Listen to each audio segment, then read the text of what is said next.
Professeur Didier Raoult, professeur Jean-Marc Rollin, comment analysez-vous les dernières données qui nous viennent quant à la gravité du coronavirus? Les Chinois qui publient leurs données d'une manière très régulière, puisqu'on peut voir au jour le jour le nombre de cas, le nombre de morts dans le monde et le nombre d'endroits dans lesquels ça se passe, montrent qu'en réalité, en dehors du site épidémique initial, la mortalité est très faible, de l'ordre de 0,17% en Chine, ce qui en fait une mortalité qui est probablement proche de celle de toutes les infections respiratoires. Donc, et ça touche essentiellement des hommes de plus de 70 ans et qui ont des pathologies par ailleurs, c'est-à-dire bronchite chronique ou diabète. Donc ça ressemble beaucoup à la mortalité de ce que nous voyons, nous, pour les autres infections respiratoires qui circulent déjà. Je vous rappelle qu'il y a 10 virus qui donnent des infections respiratoires en France, qui circulent, qui doivent tuer 10 000 personnes par an. Et donc si ça se rajoutait à l'ensemble, il est probable que ça ne changerait pas de manière significative la mortalité par infection respiratoire. Donc je vous rappelle qu'elle fait 2,6 millions de morts par an dans le monde. Donc si vous voulez, je comprends que ça affole la presse tous les jours, qu'il y ait 800 morts en Chine, mais au milieu des 2,6 millions qu'il y a par an, c'est non visible. Est-ce que des perspectives thérapeutiques émergent en ce moment? Il y a au moins une chose là, qui est sortie très récemment, la semaine dernière. Les Chinois ont retesté un certain nombre de molécules existantes, de médicaments, et ils ont trouvé qu'un médicament très ancien qui s'appelle la chloroquine, qui était utilisé en préventif ou en curatif dans le traitement du paludisme, était efficace in vitro. Alors il y avait déjà des données qu'on avait rapportées nous sur le fait que ce médicament était actif sur les virus et le coronavirus. Et donc c'est une perspective thérapeutique immédiate, puisque c'est un médicament qu'on utilise depuis 70 ans, qui est extrêmement facile d'utilisation avec très peu d'effets secondaires. Donc en curatif, je pense que c'est une piste thérapeutique qui va être probablement déjà testée en Chine immédiatement, puisque le médicament est disponible. Oui, c'est une très bonne nouvelle, qui n'est pas une grande surprise, parce que pour le SARS, la chloroquine avait été testée et marché, mais tout le monde a oublié ça, et que nos sociétés, à la différence des sociétés chinoises, sont plus à la recherche d'innovations technologiques pour résoudre des problèmes nouveaux, ce qui est un biais de pensée. Parfois, il y a des médicaments anciens qui soignent des problèmes nouveaux. Et donc les Chinois nous donnent des leçons. Par exemple, le plus grand médicament du paludisme qui soit utilisé actuellement, c'est un extrait de plante pour lequel sa découvreuse a eu le prix Nobel. Il semble que le meilleur médicament de loin pour le traitement des coronavirus, ce soit la chloroquine, qui est probablement le médicament qui a été, ou un des médicaments qui a été le plus prescrit dans l'histoire de l'humanité. Donc c'est pas la peine toujours de trouver de nouveaux médicaments, si vous voulez, pour traiter des problèmes nouveaux. Il faut commencer, c'est ce qu'on appelle le repositionnement, il faut commencer par tester les molécules anciennes, y compris certaines qui ne sont pas des molécules antibiotiques, pour voir si elles ne sont pas efficaces pour traiter les virus qui apparaissent maintenant, et dans beaucoup de cas ça marche. Vous voyez, c'est encore une fois cette bêtise répétée depuis l'école primaire, que d'un côté il y a les virus et de l'autre côté les bactéries, et qu'elles ne se traitent pas avec les mêmes choses. C'est pas vrai. Le premier médicament viral très utilisé a une efficacité contre les bactéries. Il y a des antibiotiques comme técoplanine par exemple, qui marchait très bien sur le SARS aussi. Tout ça, c'est un peu de l'histoire pour école primaire. C'est pas la réalité scientifique. La réalité scientifique, c'est de vérifier si les choses marchent ou marchent pas.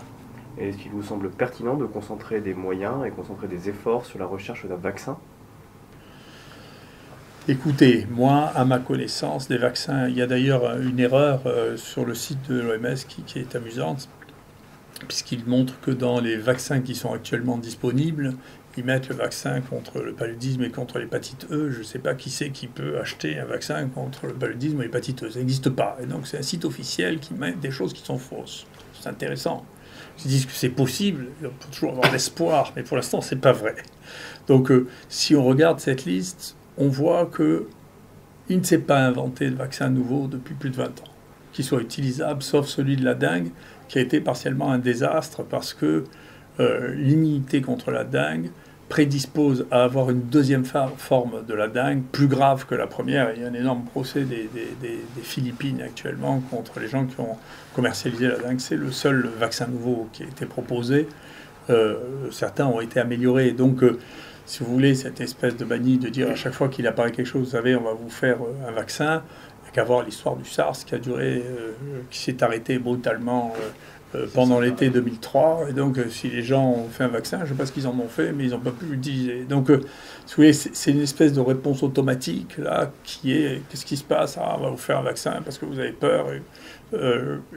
La possibilité de faire un vaccin qui soit acceptable, utilisable et qui soit fonctionnel, actuellement, est extrêmement faible. Et il y a extrêmement peu de situations. Il y a des maladies qui sont courantes, sur lesquelles une partie de la population importante est concernée, comme le virus respiratoire syncytial. Ça, c'est vraiment un truc. Il y a un deuxième vaccin récent, qui est le vaccin contre le méningocoque B, qui marche relativement, qui donne des résultats qui ne sont pas trop mauvais. C'est les seules choses qui soient nouvelles avec le papillomavirus, qui commence à avoir quelques années quand même maintenant, mais dont l'implantation, vous voyez, à grande échelle, est très problématique. Donc, si vous voulez, c'est un peu une manie, ça, de répondre à chaque fois qu'il y a un truc, vous savez, on va vous faire un vaccin, et d'ailleurs la presse se jette dessus, il y aura un vaccin dans 22 mois, 25 mois, 26 mois, 14 mois, tout ça, c'est de la science-fiction. Voilà. Je ne connais pas de maladie émergente pour lequel on ait trouvé un vaccin. Pour l'instant, c'est pas arrivé. Donc, peut-être que ça arrivera dans l'avenir, mais pour l'instant, c'est pas arrivé. Quel a été le rôle de l'IH Méditerranée Infection dans la réponse de la France à la crise sanitaire ces dernières semaines? Oh ben, écoutez, nous, on a été à la disposition du pays, et très bien, le pays, le ministère de la Santé nous a fait confiance, en particulier le directeur général de la Santé, et on a fait quelque chose qui est un peu unique. Je crois que personne n'a fait ça à ce rythme, sauf bien sûr les Chinois. On a testé 3500 tests pour le coronavirus chinois, ce qui est énorme, en l'espace de 10 jours, en particulier pour rassurer les gens qui arrivaient, qui avaient peur de voir ça, pour les gens qui ont été rapatriés, de manière à leur dire dans la journée. Nous avons eu à chaque fois, nous, les résultats dans la journée, dans le temps du soin. C'est notre habitude, parce qu'on est un CHU, parce qu'on a l'habitude du soin aux malades, c'est pas seulement un institut de recherche, on a l'habitude de faire du soin aux malades, et on a les capacités à faire du très très haut débit. On est pratiquement les seuls en France à avoir des capacités de débit. On doit faire 200 000 PCR par an. Donc si vous voulez, si vous rajoutez 3500 PCR, ça fait un peu de travail, mais ça ne change pas brutalement notre manière de travailler. Et donc on est les seuls à pouvoir avoir un débit de cette nature-là et à pouvoir mettre les choses en place dans cette nature-là. Donc je pense que c'est la proposition que j'avais faite au ministère il y a maintenant près de 20 ans. Je pense qu'il devrait y avoir 7 centres équivalents à ça en France, dans lesquels il y a l'hôpital, très gros laboratoire qui regroupe toutes les capacités de diagnostic à un endroit donné, avec de la recherche et de la veille épidémiologique, parce que la lutte contre les crises sanitaires, ça se fera comme ça à l'avenir. Ça ne peut pas se faire avec un institut de recherche isolé sans malade, ça ne peut pas se faire sans avoir des capacités de débit. C'était la leçon de la Chine, c'est les premiers qui ont commencé à faire ça. Dès 2005, ils avaient un énorme hôpital comme ça qui nous a servi de modèle. C'est un modèle qu'il faut prendre parce que c'est un modèle qui marche. Et pour revenir à notre histoire et à ce que je crois, c'est le modèle de Vauban. Pour faire la guerre, il faut commencer par faire des forts installés pour mailler la France et pour répondre aux crises sanitaires qui sont des guerres contre les microbes. Merci.